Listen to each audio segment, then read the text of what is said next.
Hello guys! Hindi po sa yung pag-uusapan natin na yung katabi niyan. Yung puno na ito, mapapansin nyo meron siyang parang ugat-ugat. Alam niyo ba kung ano yan? Anay pala yan guys. Hindi ko ma-imagine na. First time ko lang talagang makakita ng ganito kasi nasa puno eh. At saka hindi pa patay yung puno guys. Buhay pa yan. Pero ang dami na ng anay. Ayan oh.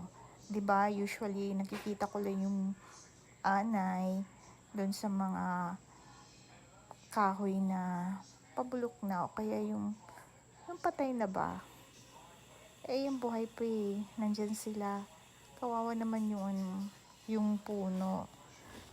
So 'di ba ang alam natin yung anay, siya yung tutulong para ma-decay yung isang bagay. Eh para ka bang kung sa tao pa yan, buhay ka pa, parang inuunti-unti ka ng patayin. Ayan, ang dami-dami nila. Kadiri nga. Imagine kung magtatayo ka ng bahay katabi dyan sa may puno na yan. O kaya along that area. Eh, mauubos talaga yung bahay mo kung kahoy. Kaya kailangan mo magpa-soil poisoning talaga. Ang dami. Ang dami nila guys. So, tapos meron akong nakita kanina yung mataba. Sobrang taba. Meron nga din dyan yung mahaba yung katawan. Ayan, medyo siya yung pinakamataba.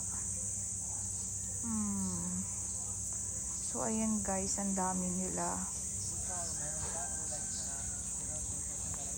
Hindi ko alam kung anong klaseng anay ito kasi marami sila. Yung nasa bahay kasi namin, ibang klase din yung anay na yun. Ito kasi patusok yung niya eh. Yung nasa amin, para siyang crab. Ganun. Iba din to. Parang crab ba yun? Or baka pareho lang din ito. Tsaka may isa pa, yung malambot.